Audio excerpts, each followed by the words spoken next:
Hello नमस्कार दोस्तों, स्वागत है मेरे यूट्यूब चैनल पर। मैं शिवम कुमार द्विवेदी आपको MTech agricultural engineering soil water conservation 2020 का पेपर आपको बीएचयू का यहाँ पास रिवाइज करवाने जा रहा हूँ। एक बार अच्छे से देखिएगा और आंसर पूरे समझिएगा।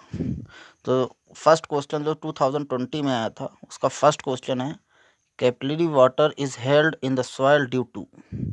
जो कैपिलरी वाटर होता है सॉइल में हेल्ड होता है, रुका हुआ होता है, किसके कारण? किसके कारण, कौन सा फोर्स लगता है वहाँ पास? तो इसका राइट आंसर होगा सरफेस टेंशन फोर्स। इसका राइट आंसर कौन सा होगा? Surface tension force. Next question, for hydrologic design the entire run off hydrograph should be known in the case of.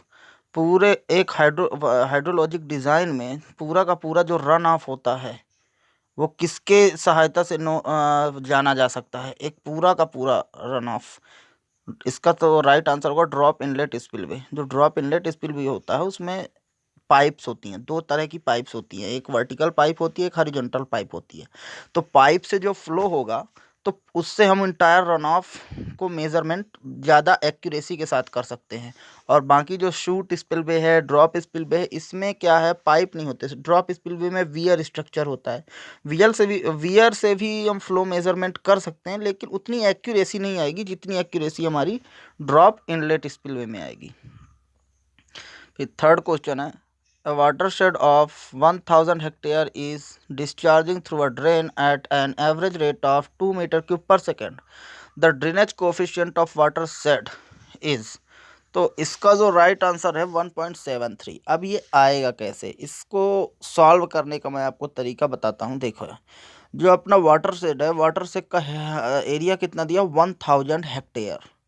तो जो ड्रेनेज कोफिशिएंट होता है, मतलब कितना वाटर ड्रेन हो रहा है ये पूरे के पूरे एक दिन में, पूरे के पूरे एक दिन में 24 आवर्स में कितना वाटर ड्रेन हो रहा है पर यूनिट एरिया, उसी को कहते हैं हमारा क्या, ड्रेनेज कोफिशिएंट। ठीक है ना।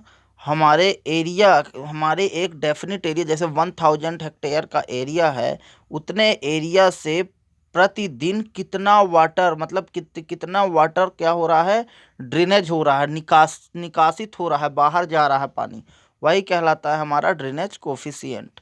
तो इसका जो राइट आंसर होगा, देखिए हमारा जो एरिया लिखा हुआ है वो लिखा 1000 हेक्टेयर, एरिया हेक्टेयर में ही रहेगा।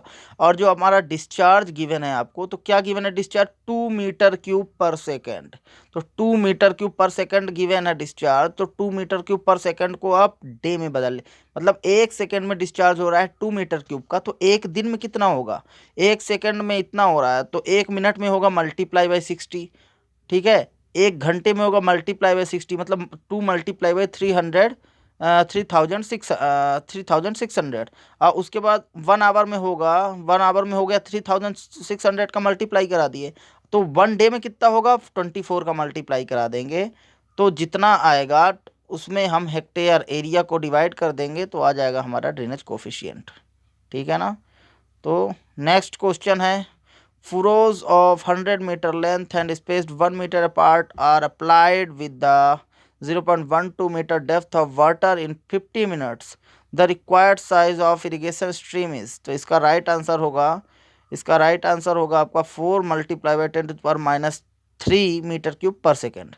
नेक्स्ट क्वेश्चन देखिए, A watershed area 90 hectare has a runoff coefficient 0.40, a storm of duration larger than the time of concentration of watershed and the intensity 4.5 centimeter cube per centimeter per hour creates a peak discharge of।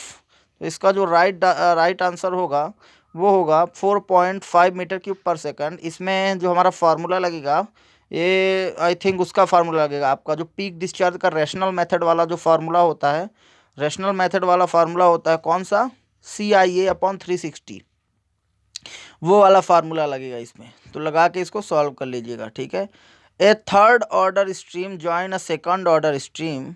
क्या है question आपका, a third order stream join a second order stream, a third order stream joins a second order stream, the order of new stream will be. जो अगर third order की stream हमारी second order stream से जुड़ जाती है तो जो नई ऑर्डर स्ट्रीम फॉर्मेशन होता है वो कौन सा होता है, तो वो थर्ड ऑर्डर स्ट्रीम का ही फॉर्मेशन होता है। ठीक है, नेक्स्ट है हमारा equation of continuity is based on the principle of conservation of. जो कॉन्टिन्यूटी इक्वेशन है वो कौन से प्रिंसिपल पे बेस्ड होती है? Equation of continuity is based on the principle of conservation of. तो ये कौन से प्रिंसिपल पे बेस्ड है equation of continuity? Equation of continuity हमारा कंजर्वेशन ऑफ मास पे बेस्ड होती है, कंजर्वेशन ऑफ मास। देखो तीन तरह के होते हैं equation of continuity, conservation of mass पे बेस्ड होती है। अब मोमेंटम पे पास्कल्स लॉ आपने सुना होगा, पास्कल्स लॉ जिस पे चारों तरफ फोर्स क्या रहता है, स्टैटिक फ्लूइड में सेम रहता है। Pascal's law conservation of momentum होता है। और जो एनर्जी का होता है तो वो बर्नौली इक्वेशन होती है। बर्नौली इक्वेशन क्या होता है? फ्लूइड मैकेनिक्स में आपने पढ़ा होगा, Bernoulli equation conservation of energy की इक्वेशन होती है किसी भी फ्लूइड में। और पास्कल्स लॉ होता है कंजर्वेशन ऑफ मोमेंटम का। और मास का होता है इक्वेशन ऑफ कॉन्टिन्यूटी। तो यहाँ से देखिए आपके तीन क्वेश्चन कवर हो गए। फर्स्ट हो गया तो आपका कंजर्वेशन ऑफ मास कौन सा होता है, जो अभी क्वेश्चन दिया हुआ है, गिवन है। इक्वेशन ऑफ कॉन्टिन्यूटी मोमेंटम में आपका ये पास्कल्स लॉ होता है, conservation of momentum Pascal's law होता है। और कंजर्वेशन ऑफ एनर्जी किसका होता है? Bernoulli equation. तो यहाँ से आपके तीन क्वेश्चन कवर हो गए। नेक्स्ट देखिए, putting loose stones on the earthen surface slopes, putting loose stones on the earthen surface slopes or the beds banks of canal streams is known as। तो क्या बोल रहा है आपका, क्या बोल रहा है? Putting loose stone. देखिए जो सरफेस अर्थन सरफेस में देखिए कहीं भी जब जहाँ पास डैम वगैरह बनाते हैं तो वहाँ पास एक बैरियर के लिए या कि फिर हमारा बैरियर के लिए हम क्या लगाते हैं? स्टोन को, स्टोन वहाँ पास रखते हैं। स्टोन मतलब स्टोन क्या करते हैं वहाँ पास पुट करते हैं। स्टोन का हम क्या बनाते हैं? बैरियर बनाते हैं या बैंक बनाते हैं या कि फिर बेड बनाते हैं। बेड मतलब किसी भी वाटर को रोकने के लिए वाटर रिटेनिंग स्ट्रक्चर बनाते हैं। या कि फिर हम वाटर रिटेनिंग स्ट्रक्चर के अलावा और भी मतलब कोई भी बैरियर वाटर को रिटेन करने के लिए कोई भी बैरियर बनाते हैं डैम के क्रॉस, तो उसको हम क्या बोलेंगे? उसको हम पिचिंग बोलते हैं, stone pitching structure. Stone pitching मतलब स्टोन पिचिंग, इसका आंसर होगा क्या? Stone pitching. ठीक है ना। नेक्स्ट जो है, an unconfined aquifer of porosity 35%, permeability 35 meter per day and specific yield of 0.15 has an area 100 meter square, the water table falls by 0.20 meter during a drought, the volume of water lost from the storage in megameter cube is megameter cube। तो ये कितना हो जाएगा इसका? 3। इसका right answer कितना हो जाएगा? 3। अब इसमें भी एक्विफर वाला फार्मूला लगेगा, आप अपनी बुक देखिएगा न्यूमेरिकल अप्रोच वाली, उसमें आपको फार्मूला मिल जाएगा। केवल इसमें वैल्यू पुटिंग आंसर है, कोई इसमें डिफ़िकल्ट इसमें कोई कॉन्सेप्ट नहीं है। केवल इसमें वैल्यू पुट कर देंगे आपका आंसर आ जाएगा। ठीक है। नेक्स्ट क्वेश्चन देखिए क्या बोल रहा है, the duty is largest. Duty होती क्या है? ड्यूटी होती है कि 1 मीटर क्यूब की हम मतलब रेट के साथ से अगर किसी फील्ड में पानी अप्लाई कर रहे हैं या वाटरिंग कर रहे हैं तो कितना सरफेस एरिया आपका क्या हो रहा है? इरिगेट हो रहा है, वही उसकी ड्यूटी कहलाती है। ठीक है। तो ड्यूटी सबसे ज़्यादा कहाँ होगी? सबसे ज़्यादा ड्यूटी वहाँ होगी जहाँ पास पानी क्या लगेगा? सबसे कम लगेगा। जहाँ पास पानी क्या लगेगा? सबसे कम लगेगा, वहाँ की ड्यूटी क्या होगी? सबसे ज़्यादा होगी।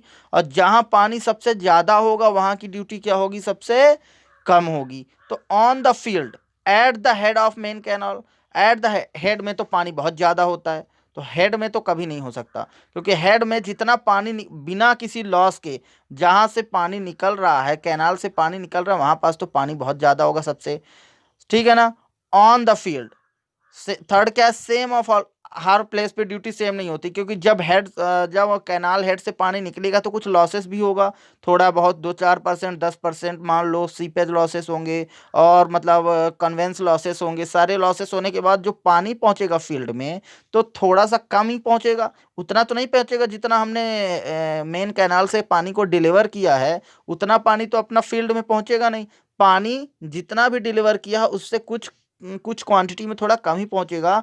तो इसका राइट आंसर जो होगा वो क्या होगा? ऑन द फील्ड इसका राइट आंसर होगा। ड्यूटी सबसे ज़्यादा कहाँ होती है? ऑन द फील्ड, सबसे ज्यादा फील्ड पे होती है, ठीक है। अगला क्वेश्चन हमारा है, resultant draw down is obtained in the case of multiple point well system by the method of. तो जो रिजल्टेंट ड्रा डाउन होता है वो कैसे, किस मेथड से हमको ये फाइंड आउट किया जाता है, ऑब्टेन किया जाता है। तो ये है प्रिंसिपल ऑफ सुपरपोजिशन, ये आप बुक में पढ़िएगा। रिजल्टेंट ड्रा डाउन जो होता है, ड्रा डाउन क्या होता है, difference between static water level and pumping water level. Static water level जो होता है और पंपिंग वाटर लेवल का जो डिफरेंस होता है उसी को ड्रा डाउन कहते हैं। तो रिजल्टेंट ड्रा डाउन ऑब्टेन किया जाता है कौन से प्रिंसिपल से, तो इसका राइट आंसर है प्रिंसिपल ऑफ सुपरपोजिशन, ठीक है ना। नेक्स्ट क्या होता है, the A hypsometric curve is the plot of. जो हिप्सोमेट्रिक कर्व होता है वो किसके किसके बीच का प्लॉट होता है, एरिया एलिवेशन कर्व होता है। किसका, कौन सा होता है, area elevation curve. Next question क्या है, contour bund is constructed on a land with s% slope if the length of each contour band is L and vertical interval is D, then the number of contour bands per hectare of land area is। तो जो contour बंड है, contour बंड का जो slope है percentage में given है s% है, length उसकी L है, वर्टिकल इंटरवल आपका D दिया है, VI is equal to D दिया है। तो per hectare land area, the number of contour bunds per hectare land area कितना हो जाएगा, 100s/L/D। इसका राइट आंसर होगा 100s/L डी, 100s/L/D इसका राइट आंसर होगा। ये कंटूर बंड में पर हेक्टेयर एरिया, टोटल अर्थ वर्क कितना होता है पर हेक्टेयर एरिया, HI के टर्म में, हॉरिजॉन्टल इंटरवल के टर्म में, वर्टिकल इंटरवल के टर्म में, सब कुछ आपका बुक में दिया हुआ है। कोई अच्छी सी बुक आप उठा लीजिए, उसमें से आप बढ़िया पढ़ लीजिए कंटूर बंड के बारे में पूरी थ्योरी, ठीक है। उसके बाद आगे का क्वेश्चन देखिए क्या बोल रहा है, the direct run off hydrograph due to an isolated storm was triangular in shape with base of 80 hour and peak of 200 meter cube per second if the catchment area is 1440 kilometer square, the effective rainfall of the storm is। तो effective rainfall कितनी होगी, direct run off hydrograph में देखो, isolated storm में triangular shape का direct run off hydrograph है, जिसका जो बेस कितना है 80 आवर्स का है टाइम, एंड पीक डिस्चार्ज कितना है 200 मीटर क्यूब पर सेकेंड। अगर कैचमेंट एरिया इतना होगा 1440, द इफेक्टिव रेनफॉल स्टॉर्म कितनी होगी। तो ट्रेंगुलर शेप वाला डायरेक्ट रन ऑफ हाइड्रोग्राफ की थ्योरी पढ़िएगा, उसमें इसका फॉर्मूला होगा, उससे सॉल्व हो जाएगा। इसका राइट आंसर जो आपका गिवन है वो है 2 सेंटीमीटर, ठीक है ना। The 3 major Indian rivers which are prone to gully erosion. जो 3 मेजर इंडियन रिवर्स हैं जो गली एरोजन में क्या हुए हैं, सबसे ज़्यादा इफेक्टिव हैं, वो कौन सी हैं, गली एरोजन जिसमें सबसे ज़्यादा होता है, चंबल, यमुना एंड माही। चंबल, यमुना एंड माही, ये 3 मेजर रिवर्स हैं जहां गली एरोजन बहुत ज़्यादा क्या है, इफेक्टिव है। The energy of rain drop causing erosion is expressed as.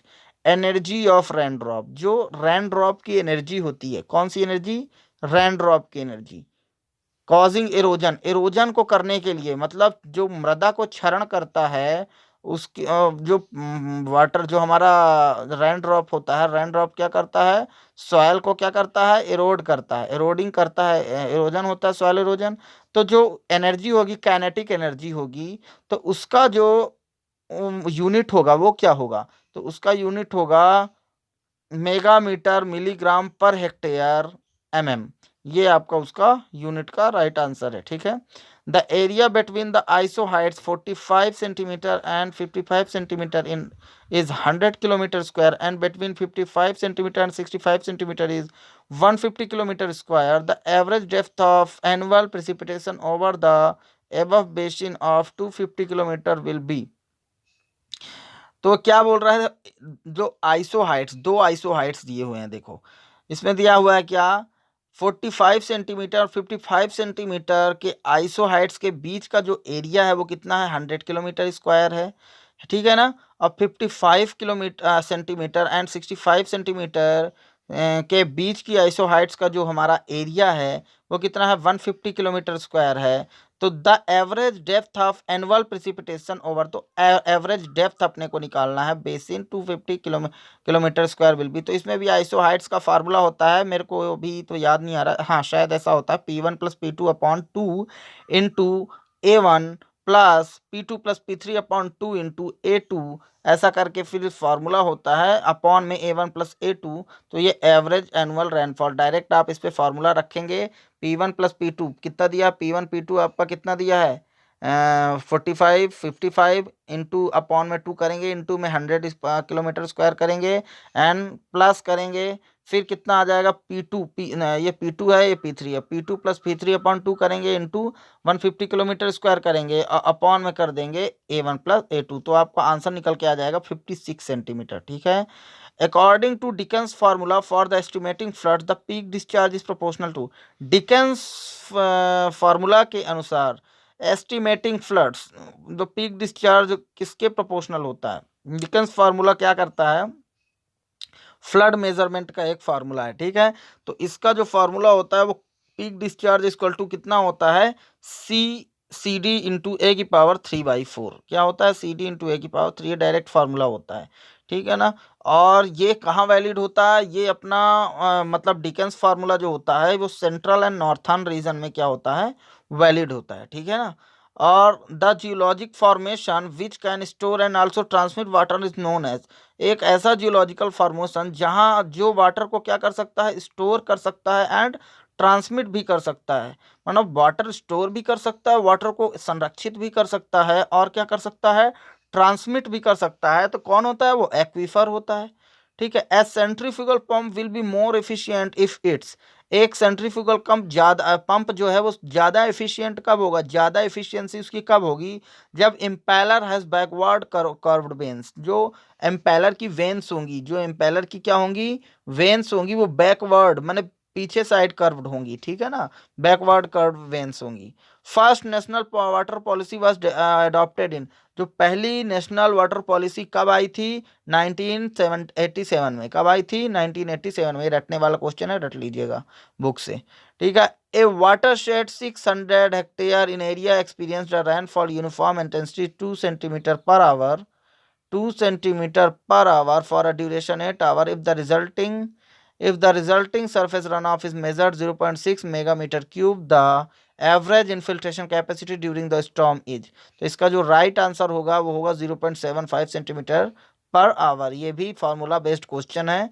ये आप वाटर शेड मतलब ये आपका क्वेश्चन है, ये सॉइल वाटर कंजर्वेशन का ही क्वेश्चन है। हाइड्रोलॉजी के भी कुछ टर्म्स इसमें लगेंगी, तो आप उसमें देख लीजिएगा बुक से। ठीक है। यहाँ पास क्योंकि मैं क्वेश्चन सॉल्व कराने नहीं आया हूँ, केवल मैं यहाँ पास आपको राइट आंसर बताने आया हूँ, क्योंकि बच्चे क्या है ना कि आंसर ढूंढ नहीं पाते हैं क्वेश्चंस का। ठीक है। तो अब नेक्स्ट क्या है क्वेश्चन, देखिए, ए plot of rainfall intensity versus time is called, A rainfall intensity और टाइम के बीच का जो प्लॉट होगा, ग्राफ जो जब हम खींचेंगे, रेनफॉल इंटेंसिटी और टाइम के बीच में, मतलब रेनफॉल हो रही है, रेनफॉल किस रेट से हो रही है, कितने सेंटीमीटर पर आवर रेनफॉल हो रही है, कितने मिलीमीटर पर आवर रेनफॉल हो रही है, तो ये और टाइम के रिस्पेक्ट में कितने मिलीमीटर हो रही है, क्या वेरिएशन हो रहा है दोनों रेनफॉल इंटेंसिटी और टाइम के बीच में, तो वो उस ग्राफ को हम बोलते हैं हाइटोग्राफ। क्या बोलते हैं, हाइटोग्राफ। ठीक है ना। A non recording rain gauge measured 50 mm rainfall on 10th September 2018 and rain gauge represent an area of 500 kilometer square. Determine the volume of precipitated water received. तो क्या बोल रहा है, एक नॉन रिकॉर्डिंग रेन गेज है, तो उसमें क्या मेजर किया गया, 50 mm रेनफॉल 10 सितंबर को मेजर किया गया 2018 में। और the rain gauge represented area, जो रेन गेज का जो एरिया था वो कितना था, 500 किलोमीटर स्क्वायर था। तो determine the volume of precipitated water, तो देखो जो रेन का वॉल्यूम होता है, अपने को एरिया दिया है और सेंटीमीटर रेनफॉल दिया है, तो वॉल्यूम आप निकाल सकते हो। अगर आपको, आप नॉर्मली भी जब छोटी कक्षा में पढ़ते थे, आपको कोई एरिया दिया है, क्रॉस सेक्शनल एरिया, और डेप्थ दी हुई है, तो क्या होता था उसका, लंबाई L multiply by B width multiply by H height. तो आपको हाइट कितना दिया हुआ है, 50 mm दी हुई है, एरिया इतना दिया हुआ है, एरिया मल्टीप्लाई बाई हाइट कर लो तो आपको टोटल वॉल्यूम आ जाएगा। तो यहाँ से आ जाएगा कितना, 25 multiply by 10⁶।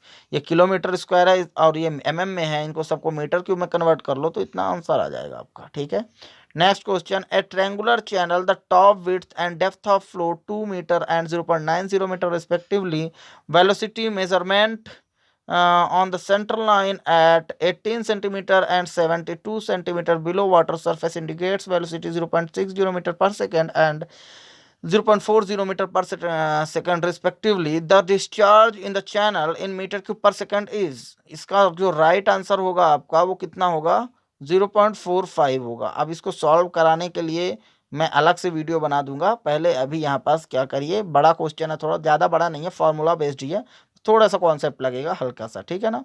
Free board is provided to accommodate the embankment height against, जो फ्री बोर्ड प्रोवाइड किया जाता है मतलब जो एक्स्ट्रा हाइट प्रोवाइड की जाती है किसी भी डैम में, किसी भी वाटर कंजर्वेशन स्ट्रक्चर में, जो एक्स्ट्रा हाइट जो दी जाती है वो किस लिए दी जाती है, against over topping. Over topping मतलब हमारा जो कभी ऐसा कंडीशन आ जाती है, जैसे हम क्या करते हैं, जो हम अपना जो भी वाटर रिटेनिंग स्ट्रक्चर डिज़ाइन करते हैं against flood, against rain, against rainfall, तो उसमें क्या होता है, जो फ्री बोर्ड हमारा प्रोवाइड हम करते हैं, तो फ्री बोर्ड में क्या होता है, पहले हम उसको डिज़ाइनिंग क्राइटेरिया पूरा उसका सब फुलफिल करने के बाद और जो फ्री बोर्ड प्रोवाइड करते हैं वो एक्स्ट्रा, कभी ऐसा हो जाए कि भाई ज़्यादा रेनफॉल हमारी मतलब सोच से, हमारे मतलब एक्सपेक्टेशंस से ज़्यादा रेनफॉल हो जाए, या कभी कोई फ्लड कंडीशन आ जाए, तो उसके लिए 2 से मतलब कुछ सेंटीमीटर का उसका क्राइटेरिया होता है, कुछ स्पेसिफिकेशंस होते हैं कि इतने मीटर में इतने सेंटीमीटर का फ्री बोर्ड होना चाहिए। तो उसके वो ओवर टॉपिंग वही कहलाता, ओवर टॉपिंग, ज़रूरत से ज़्यादा पानी वाटर फ्लो ना करे, इसके लिए हम उसको फ्री बोर्ड प्रोवाइड कराते हैं, वाटर रिटेन हो जाए जिससे। ठीक है, ये नेक्स्ट है Ryves formula for estimating peak discharge, where C is equal to Ryves constant and A is equal to catchment area in kilometre square is. जो रेविस फार्मूला होता है, और रेविस फार्मूला क्या होता है, C इंटू ए की पावर 2/3, ये डायरेक्ट फार्मूला है पीक फ्लड डिस्चार्ज का, QP is equal to CA की पावर 2/3। ये साउथर्न रीजन में ये ज़्यादातर मतलब उपयोग में लाया जाता है, साउथर्न रीजन के लिए वैलिड होता है ये, मतलब इंडिया में southern part of southern region में वैलिड होता है। ठीक है, अगला chute spillway is used to control drop of. जो शूट स्पिलवे होता है वो क्या, किस लिए मतलब कितने किसे कितने हाइट, जो हमारी रेन ड्रॉप बोल रहा हूँ सॉरी, जो अपनी वाटर ड्रॉप होगी, जो वाटर का जो अपना नैप बनेगा, तो हम कितनी हाइट के लिए मैक्सिमम उसको यूज़ करते हैं, 3 to 6 मीटर हाइट के लिए, एबव 3 मीटर होना चाहिए एंड बिलो 6 मीटर होना चाहिए, 3 to 6 मीटर हाइट में हम शूट स्पिलवे का यूज़ करते हैं। The half moon shape terrace are use for, जो हाफ मून शेप है टेरेस का वो कहाँ यूज़ किया जाता है, शीट वाटर फ्लो हार्वेस्टिंग। जो हाफ मून शेप होता है टेरेस का वो यूज़ किया जाता है किसके लिए, sheet water flow harvesting, sheet water flow harvesting के लिए यूज़ किया जाता है। ठीक है ना, शीट वाटर फ्लो हार्वेस्टिंग के लिए half moon shape terrace use किया जाता है। ठीक है, in the centrifugal pump if the speed is increased from 750 rpm to 2000 rpm, rpm का जो फुल फॉर्म होता है रिवॉल्यूशन पर मिनट होता है। ठीक है, the head will be changed from 50 metre to, तो देखो जब 750 आरपीएम था तो उसका हेड कितना था, 50 मीटर था, और जब उसकी स्पीड हमने चेंज की 2000 आरपीएम मतलब 250 लगभग चेंज की, तो उसका हेड कितना चेंज हो जाएगा। इसका फार्मूला होता है, जो स्पीड जो होती है वो डायरेक्टली प्रोपोर्शनल होती है किसके, जो आपका ये होता है क्या, स्पीड और किसके बीच में बात, हेड। तो जो हेड होता है डायरेक्टली प्रोपोर्शनल किसके होता है, स्क्वायर ऑफ द स्पीड। तो इसमें 250 आप यहाँ रखेंगे और आपका 50 मीटर से उसका चेंजेस वेरिएशन आपका दिखा देगा। नेक्स्ट क्वेश्चन क्या बोल रहा है, gully development has many specifically defined and recognised stage during the their course of formation, select most appropriate option. जो गली डेवलपमेंट होती है स्पेसिफिकली डिफाइंड होती है, रिकॉग्नाइज स्टेज होती है, जहाँ पास क्या होता है गली डेवलपमेंट हमारा